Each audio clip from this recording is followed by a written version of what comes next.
रक्षा मंत्री राजनाथ सिंह भी साथ में हैं, उत्तर प्रदेश के मुख्यमंत्री योगी आदित्यनाथ, उत्तर प्रदेश की राज्यपाल आनंदीबेन पटेल और प्रधानमंत्री नरेंद्र मोदी ने यूपी में आज निवेश के इस महाकुंभ की ग्लोबल इन्वेस्टर्स समिट 2023 का उन्होंने शुभारंभ किया है, उसका उद्घाटन किया है।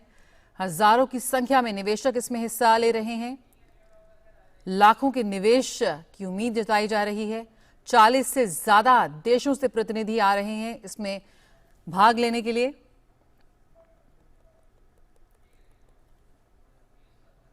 किस तरह से निवेश बढ़ता है, समृद्धि लाता है, उसकी एक वानगी हमें देखने को मिलेगी। 3 दिवसीय ग्लोबल इन्वेस्टर समिट है ये।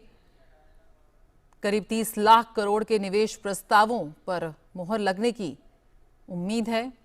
40 देशों के 400 से भी ज्यादा डेलीगेट्स, इन्वेस्टर्स इसमें शामिल होंगे।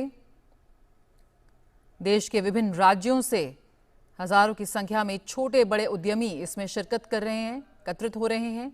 उत्तर प्रदेश में किस तरह से इस पूरे ग्लोबल इन्वेस्टर समिट के जरिए निवेश को बढ़ावा देने के लिए रोजगार सृजन का एक पूरा इकोसिस्टम सृजित किया जाएगा, क्रिएट किया जाएगा, उस सपने को सच होते हुए, साकार होते हुए हम सब देखेंगे। तो ग्लोबल इन्वेस्टर समिट 2023 का शुभारंभ हो गया है। बड़े पैमाने पर किस तरह से आर्थिक विकास दर को आगे बढ़ाते हुए उसको नजर आएंगे इस ग्लोबल इन्वेस्टर समिट में। और दुनिया भर से डेलीगेट्स, इन्वेस्टर्स वो भी अपनी उपस्थिति दर्ज करा रहे हैं इसमें। किस तरह से तमाम पॉलिसीज गढ़ी गई, ईज टू डू बिजनेस, कैसे निवेश को और बढ़ावा दिया जाए, निवेश को आकर्षित किया जाए, जिससे उत्तर प्रदेश उत्तम प्रदेश बने। और ना सिर्फ उत्तर प्रदेश, पूरे भारतवर्ष में हम देख रहे हैं कि किस तरह से निवेश को बढ़ावा देने के लिए, ईज टू डूइंग बिजनेस के लिए, व्यापार के लिए, रोजगार सृजन के लिए कैसे एक माहौल तैयार किया गया।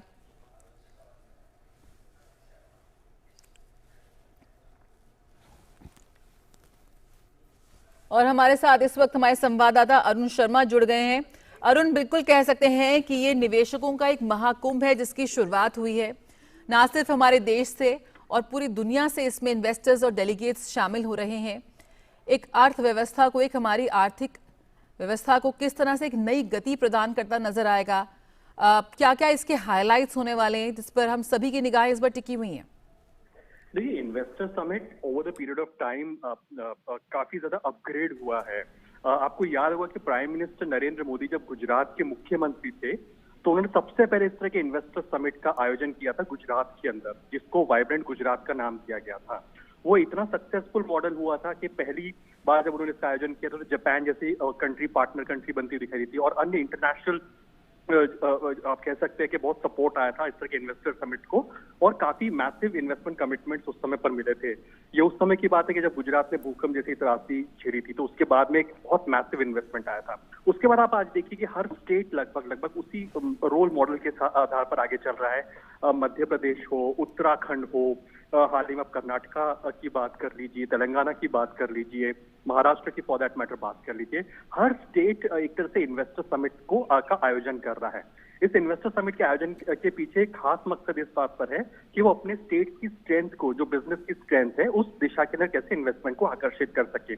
आज जब उत्तर प्रदेश इन्वेस्टर समिट का आयोजन करने जा रहा है तो एक तरह से जो उनके आंकड़े बता रहे हैं वो कह रहे हैं कि 22 लाख करोड़ के आसपास या उससे ज्यादा के जो इन्वेस्टमेंट प्रपोजल्स हैं, जो इन्वेस्टमेंट कमिटमेंट्स हैं, वो उसको एक्सपेक्ट कर रहे हैं।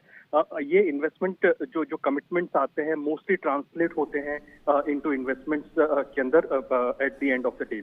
अब उत्तर प्रदेश इस बार फोकस कई मैसिव चीजों पर कर रहा है। डिफेंस को लेकर के बहुत मैसिवली अपने आप को शोकेस कर रहा है, क्योंकि हम जानते हैं कि जो एक डिफेंस कॉरिडोर है, 2 डिफेंस कॉरिडोर बन रहे हैं हमारे देश के अंदर, उसमें से एक डिफेंस कॉरिडोर उत्तर प्रदेश के अंदर बन रहा है। तो उत्तर प्रदेश अपने आप को प्रोजेक्ट कर रहा है कि अगर डिफेंस का क्षेत्र में आत्मनिर्भर बनना है तो डिफेंस क्षेत्र के अंदर मैसिवली अपने आप को प्रोजेक्ट कर रहा है। दूसरा, हाइड्रोजन से जुड़ी चीजें और इलेक्ट्रिक जो व्हीकल्स हैं उस दिशा के अंदर उत्तर प्रदेश अपने आप को एक मैन्युफैक्चरिंग हब बनाने की कोशिश कर रहा है पूरे देश के अंदर। और आप देखेंगे कि प्राइम मिनिस्टर मोदी भी जब एग्जीबिशन में गए थे तो उन्हें इलेक्ट्रिक व्हीकल्स, हाइड्रोजन व्हीकल्स, इन व्हीकल्स से रूबरू कराया गया था, बताया गया था कि किस तरह की जो व्हीकल कैपेसिटी है या प्लांट है जो यहाँ पर इन्वेस्ट होते हुए जिनका निर्माण यहाँ पर होता हुआ दिखाई देगा, जिसमें इन्वेस्टमेंट आता हुआ दिखाई देगा।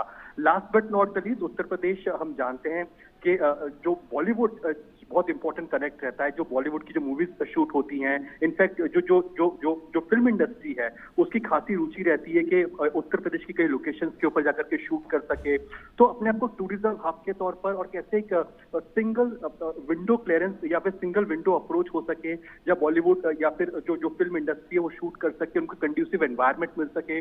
फिल्म सिटी की बात लगातार उत्तर प्रदेश जैसे राज्य के अंदर चल रही है। तो इन तमाम क्षेत्रों के अंदर उत्तर प्रदेश अपने आप को प्रोजेक्ट कर रहा है, जिसमें मैसिव इंफ्रा, इलेक्ट्रिक मोबिलिटी और साथ ही साथ जो अन्य क्षेत्र हैं इससे जुड़े हुए, उसके अंदर उत्तर प्रदेश इन्वेस्टमेंट को आकर्षित करने की दिशा में आगे बढ़ रहा है।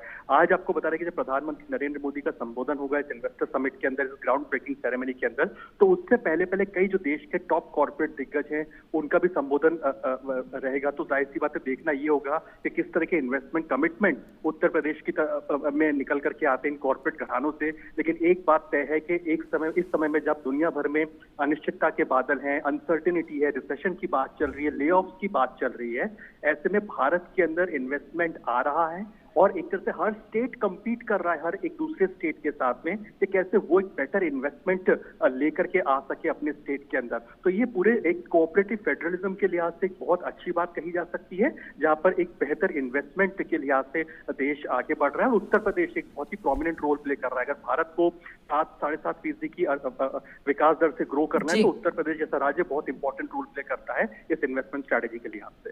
बिल्कुल अरुण, जिस तरह से आपने अनिश्चितता की बात की, तो ऐसे में हम देख रहे हैं इस वक्त तो पूरे दुनिया में जो तरह का ले ऑफ का जो इस समय बातें आ रही हैं, उसके बीच यहाँ पर हम कह सकते हैं कि रोजगार सृजन के नए द्वार खुलते नजर आएंगे।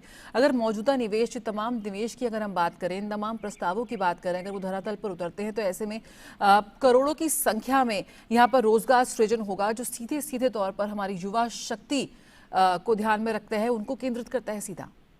बिल्कुल, प्राइम मिनिस्टर नरेंद्र मोदी, अगर आपको याद हो तो उनका अप्रोच बड़ा इंक्लूसिव इन नेचर रहता है।